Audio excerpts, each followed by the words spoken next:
이어서 시장 점검해 보도록 하겠습니다. 오늘은 조일교 A1 리서치 대표 자리에 모셨습니다. 어서 오세요. 네, 반갑습니다. 예. UBS의 이제 크레디티 스위스 인수로 인해서 급한 불은 껐습니다. 하지만 이 코코펀드 관련 이슈도 남아 있고 아직 좀 악재 여러 위험 요소가 남아 있으면서 역시나 이제 FOMC를 좀 많이 지켜보는 사람들이 많은데요. 대표님 어떻게 바라보십니까? 참 천만다행이죠.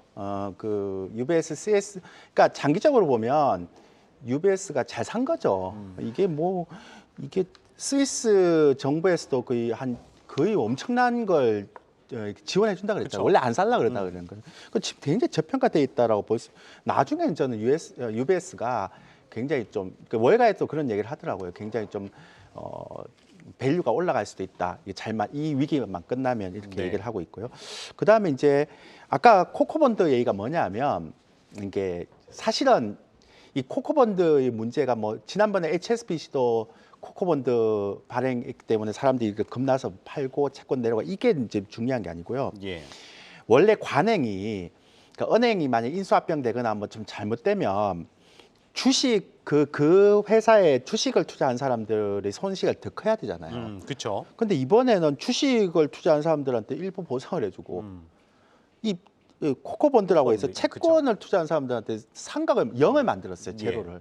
이게 지금까지 선례가 없었던 케이스잖아요. 그럼 나중에 이거 소송 걸 못해요. 그러니까 소송 걸어서 만약에 소송 치게 되면 이게 또 뒷파동이 날 수 있다고요. 또 하나는 지금 AT1, 그러니까 코코펀드 시장 자체가 2,750억 달러잖아요. 근데 만약에 이렇게 은행 위기가 좀 길게 가면 사람들이 우리 은행도 혹시 이러다가 코코펀드를 빼버리면 그러면 또 단기 자금 경색이 일어날 수 있잖아요. 그래서 어쨌든 그런 여지는 좀 남아 있습니다만은 그래도 굉장히 좀 단기적으로 빨리 이렇게 대응을 했다라는 건 굉장히 좀 좋은 점이고요.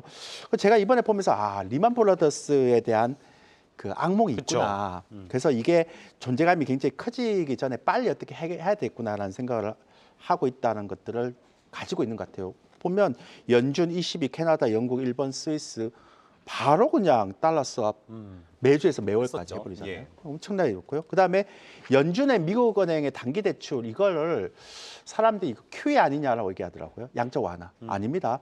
왜냐하면 QE는 돈을 시중에 푸는 거잖아요. 국채를 매입해서. 근데 이거는 지방은행들이나 또 유동성 위기가 있는 은행들이 가지고 있는 국채나 MBS를 담보로 해서 단기 대출을 하기 때문에 이 은행이 당장 자금이 굉장히 좀 경색돼 있는 상태에서 이 단기 대출 받았다고 해서 그 시중에 대출할 수 있는 상황이 아니잖아요. 그래서 이것 때문에 지수가 올라간다. 유동성이 또 풀린다. 이렇게 얘기하는 건 제가 볼 땐 잘못된 거다라고 얘기를 하고 있고요.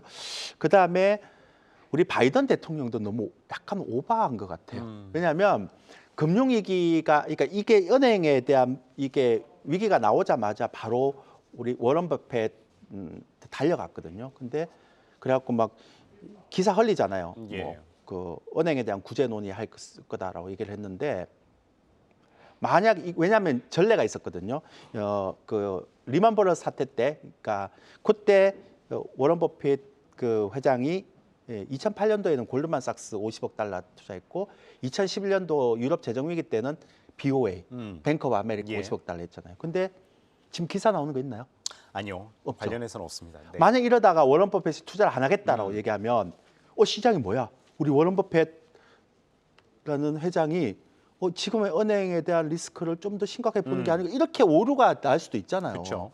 왜 이렇게 빨리 만나서 왜 빨리 언론에 흘렀는지 저는 잘 이해가 안 돼요. 이게 당장은 막을 수 있겠지만 나중에 이게 결과가 안 좋으면 후폭풍 불 수 있거든요. 너무 오버했다라는 생각이 개인적으로 좀 듭니다. 그래도 그러니까 이런 어떤 형태의 흐름들로 가서 굉장히 괜찮다. 그리고 3월 FOMC 끝났죠, 이제. 아무리 소비자 물가 지표 잘 나오든 이제 이렇게 잠재적인 리스크 있는데 50pp 올리겠습니까? 제가 지난번에 그랬었잖아요. 여전히 똑같습니다. 25pp 인상에 5월 달 금리 인상 종료. 그리고 이번에 3개월마다 한 번씩 점도표 나오잖아요. 점도표 보면 알겠죠. 그리고 이번에 파월 의장 코멘트 나오겠죠. 상원 의원, 하원 의원 그렇게 할 때 또 매번 말이 바뀌어요. 맞아요. 지금 월가에서 지금 파월 의장에 대한 무용론까지 나오고 있잖아요.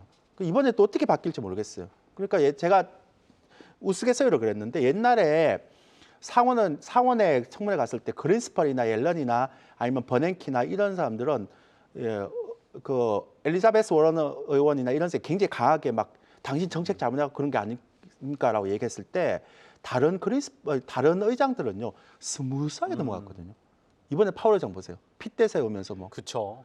그러니까 너무 강경하게. 아마추어적인 발언을 하는 게 아닌가라는. 그러니까 시장에서 연준 의장에 대한 신뢰성 이게 이제 나중에 잠재적인 리스크가 더 클 거라고 생각해요. 저는 통화 정책은 중요한 게 아닌데 그렇게 하고요. 그 다음에 이제 하반기 어제 보니까 아마존도 또 감원했던데 이런 식으로 빅테크가 계속 감안하는 걸 보면 하반기 분명히 경기나 소비가 안 좋다는 걸 미리 알고 감안하는 게 아닐까 싶어요. 그래서 저는 예. 하반기는 정말 조심해야 된다. 그리고 24일 날 PMI 지수가 나오거든요. 제조업이나 그 서비스업. 근데 제조업은 볼 거 없고요. 이미 망가졌고 예. 서비스업 좀 봐야 되고요. 그리고 이 이슈가 많이 묻혔더라고요. 중국하고 중국, 러시아. 왜 묻히죠? 정상회담. 이게 왜 묻히죠? 저는 만약에 여기서 우크라이나에 대한 해법이 나오면 공급망 인플레이션에 대한 부분들에 대한 것들이 영향을 받는데 예.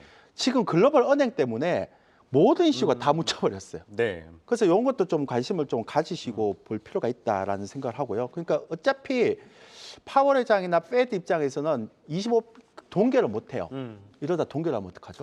근데 동결을 네. 못 해. 왜냐하면 동결하게 되면 달러 약세가 진행되기 때문에 또 그쪽에 투자된 돈이 빠질 수 있잖아요. 그리고 빅스텝도 못 할 것 같아요. 그 대신에 금리 인상을 조기 종료할 것 같아요. 5월 달. 이번에 점도표 한번 보시고 다음 주에 또 얘기하죠. 예. 근데 어쨌든 제가 볼 때는 지금 돌아가는 상황을 정리하면 급한 불은 껐다. 그런데 아직은 잔잔한 리스크는 남아 있다. 이게 제 결론입니다. 그러니까 시장도 아직까지 그렇죠. 굉장히 지금 관망하는 느낌이 예. 나잖아요. 예, 알겠습니다. 어쨌든 뭐 현지 시간으로 22일 FOMC 뭐 어떤 발언이 나오고 어떻게 될지 한번 지켜봐야 될 것 같습니다. 뭐 말씀하신 것처럼 그래서 그런지 우리 증시 지금 관망세를 보이고 있죠. 뭐 오늘도 시장 보면은 2차 전지 관련된 것만 또 독보적으로 가고 있는 가운데 뭐 다른 종목들은 아직 좀 지지부진한 상황입니다. 지금 이 상황 어떻게 바라보면 되겠습니까? 제가 뭐 계속 말씀드렸잖아요. 가는 것만 가는 장세고 예. 그 다음에 계속 이렇게 모멘텀이 있거나 아니면 강한 스토리가 있거나 이런 종목 아니면 못 갑니다. 예. 예전에도 그랬는데요. 더구나 지금 은행들의 문제 리스크가 이렇게 불거지면 투자하는 입장에서 강력한 모멘텀 없는 주식을 쉽사리 살 수 있겠어요? 없죠. 그러니까 그런데 상식적으로만 생각해갖고 투자를 하시면 됩니다. 그래서 반도체 쪽도 보면 굉장히 막 진입 장벽이 높은 종목들 그리고 2차 전지 같은 경우는 성장 스토리가 있잖아요. 그리고 또 아까 말씀드렸지만 로봇 같은 거 삼성전자에서 또 투자. 예. 그러니까 이런 형태가 아니면 쉽지 않은 형태의 흐름이죠. 또 하나는 제가 지난번에 신용장구가 2조 2천억까지 올라왔다. 역대 최고다 네, 그랬는데 말씀하셨죠.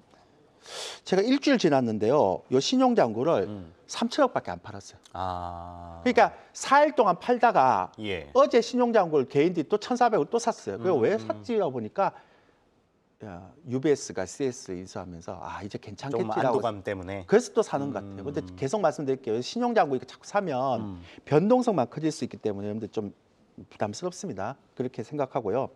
그래서 저는 이제 이렇게 가면 4월 중순 정도 되면 우리 시장에는 약간 외국인들이 들어올 수 있지 않을까. 왜냐하면 이제 달러 약세가 어떤 본격화될 수 있는, 그러니까 아무리 연준이 강달러 정책을 썼다 하더라도 제가 지난주에도 말씀드렸잖아요. 이게 지금 은행에 그러니까 옛날에는 파생 상품이었는데 이제는 예. 국채나 MBS를 가지고 있는 이런 지방은행들이나 아니면 CS 문제도 그러면 이거는 금리 올려서 그런 거 아니에요. 그 강달러 정책에 대한 후유증이 이렇게 나오고 있다는 거 아니에요, 그죠? 그래서 제가 볼 때는 연준이 이제는 강달러 정책을 더 이상 고수를 할 수 있겠어요? 그러면 이제 달러가 그쵸. 상대적으로 약세로 갈 수 있겠죠. 그러면 4월 중순에 이렇게 잠깐 우리나라에 또 외국인들 매수가 들어올 수 있는데 문제는요. 하반기에 만약에 경기가 안 좋다고 생각해 보세요. 그리고 은행에 대한 신용 리스크가 더 불거진다고 생각해 보세요. 예. 그러면 제가 만약에 CS 같은 아니면 UBS 같은 아니면 미국의 은행들 같으면 미국의 국채나 MBS 모기지 채권 같은 걸 팔겠어요? 어차피 그거는 연준에서 담보로 단기 대출 해주는데 그렇죠. 그럼 뭘 팔겠어요? 이머징 국가의 우량 주식을 먼저 팔겠죠.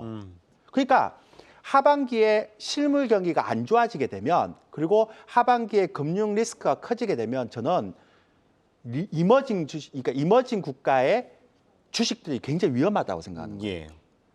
그렇지 않겠습니까? 어차피 얘네들은 어차피 연준은 미국의 국채나 MBS를 담보로 해서 단기 대출을 하고 있잖아요. 그럼 예. 걔네는 팔면 안 되잖아요. 담보가 없어지니까. 그럼 담보가 없는 이머징 국가의 주식을 팔아야 되잖아요. 그래서는 하반기하고 내년 상반기가 굉장히 부담스럽다라는 얘기를 계속 말씀드리는 거예요. 그래서 지금은 아까도 말씀드렸지만 딴 거 없습니다. 이렇게 약간 불안한 시기에는 무조건 스토리 있고 모멘텀 있고 모멘텀이 강력한 주식만 예. 계속 가는 거예요. 그러니까 주변에 있는 종목들은 계속 벨벨 때리다가 다 가는 거죠. 예, 알겠습니다. 뭐 아까 좀 전에 말씀하셨듯이 이 중국 러시아 회담이 조금 잠잠하다고 그랬잖아요. 네. 근데 만약에 말씀을 하셨는데 이 공급망 재편 이슈라든지 또 이 CS발 이 코코펀드 뭐 흔히 이야기를 해서 이제 본드런이라고도 이야기를 하는데 네, 본드런. 이런 리스크가 나온다면은 우리 시장 영향을 받겠죠? 봤죠. 근데 지금 제가 조금 이번을 보면서 되게 좀 느꼈던 거 뭐냐면 잔재적인 리스크는 놔두고 있는데 굉장히 빨라요.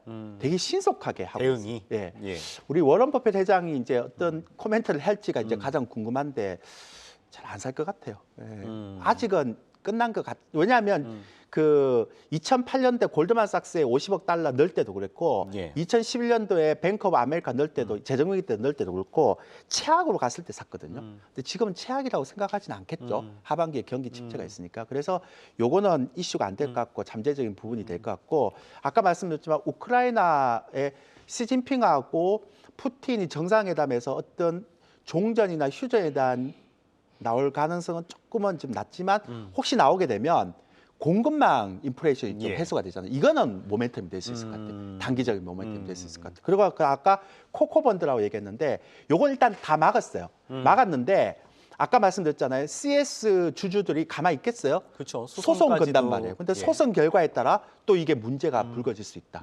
그렇게 제가 잡으면 될 것 같아요. 그래서 큰 물은 막았는데 이제 작은 물결, 소송 그렇죠. 결과 이런 것도 있고 그다음에 더 큰 물결은 아마 실물 경제에 대한 하락으로 인해서 금융 경색이 하반기에 지금 말고 예. 하반기에 나올 수 있다. 그러면 그걸 가장 빨리 볼 수 있는 건 우리 워런 버핏 회장이 어떻게 과감하게 이야기하는지. 투자를 예. 안 하면 아직 리스크가 좀 잔재하고 있다. 이런 걸 봐야 되겠죠. 지금 나온 기사 없죠? 예, 아직까지는 없습니다. 잠잠한 네. 것 같아요. 네, 그렇게 보시면 될 것 같아요. 예, 알겠습니다. 뭐 어찌 됐든 간에 이 하반기 실물 경기 어떻게 될지 한번 눈여겨볼 필요가 있을 것 같습니다. 네, 오늘은 조일규 A1 리서치 대표 말씀 들어봤습니다. 고맙습니다. 예, 감사합니다.